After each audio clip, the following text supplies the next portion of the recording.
ත්‍රි හේතුක උපතකට හේතු වෙන විශේෂයෙන්ම මේ ප්‍රතිසන්දි චිත්තය. ප්‍රතිසන්දි චිත්තයේදී අලෝභ, අදෝෂ, අමෝහ කියන කාරණා තුනම එකට යෙදිලා තිබුණොත් ප්‍රතිසන්දි චිත්තයේදී මේක හරි සියුම් තැනක්. නමුත් මේ වෙලාවේ බොහොම කෙටියෙන් පැහැදිලි කරන්නේ මේක අභිධර්මයත් එක්ක ගැඹුරින් සාකච්ඡා කරන්න ඕනේ කරුණක්.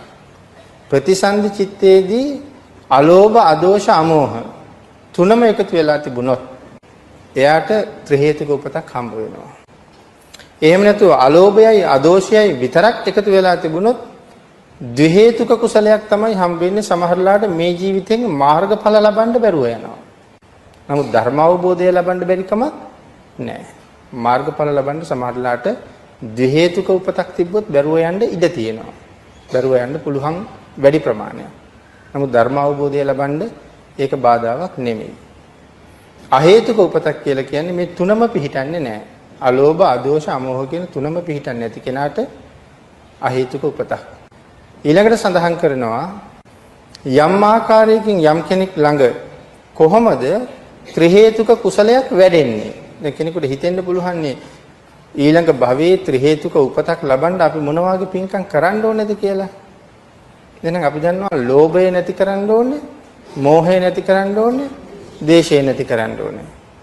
එතකොට අපි පින්කමක් කරනකොට තව දන්නවා పూర్ව චේතනා, මුංචන චේතනා, අපර චේතනා මේ තුනම පිරිසිදු වෙන්න ඕනේ කියලා. ලෝභ, ද්වේෂ, මෝහ නැති වෙන්න ඕනේ. මෙතන මෝහය කියලා කියන්නේ අඥානකම. මෝඩකම නැත්තම් ප්‍රඥාව නැතිකම. ලෝභයයි, ද්වේෂයයි නැති කරලා පින්කම් කරන්න පුළුවන්. නමුත් බොහෝ දෙනාගේ පින්කම් වල ප්‍රඥාව නැහැ. ලෝභ, ද්වේෂ නැහැ. නමුත් ප්‍රඥාවත් හිගයි. හරියටම කර්මයේ කර්මඵල විශ්වාසය හරියටම නැහැ. ඒ නිසා සමහර වෙලාවට ත්‍රි හේතුක උපතකට කුසල් රැස් වෙන්නේ නැහැ. අපි උදාහරණයක් හැටියට මෙහෙම කිව්වොත් අපි බුදුන් වඳින්න යනවා. බුදු පියාණන් වහන්සේ ළඟ අපි වන්දනාමාන කරනවා ගිහිල්ලා දන ගහලා මල් තියලා ආහාර තියලා වඳිනවා. එතන ලෝභයක් නැහැ.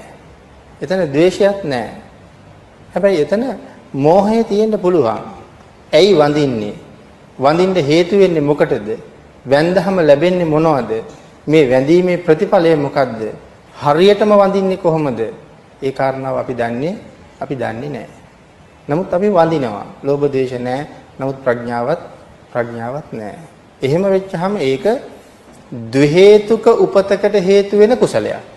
නමුත් ප්‍රඥාව සහිතව සම්පූර්ණ කරගත්තොත් ඒක තමයි ත්‍රි හේතුක කුසල් සඳහා හේතු වෙන කාරණාව බවට පත් වෙන්නේ.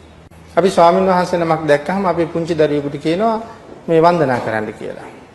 මව්පියෝ කියන නිසා දරුවා වඳිනවා. මව්පියෝ කියන නිසා වඳින්නේ. එයාගේ හිතේ තරහක්වත් ලෝභකමක්වත් නැහැ. හැබැයි එයා දන්නේ මේ වඳින එකේ ඵලය මොකද්ද කියලා. ප්‍රඥාව නැහැ. ඒ නිසා ඒක ද්වි හේතුක උපතකට හේතු වෙන්න තියෙන ඊට වැඩි ත්‍රි හේතුක උපතකට යන්නේ නැහැ. එහෙනම් ප්‍රඥාව පෙරදරි කරගෙන පින්කම් කරන්න ඕනේ මේ ත්‍රි හේතුක බව සම්පූර්ණ කරගන්න.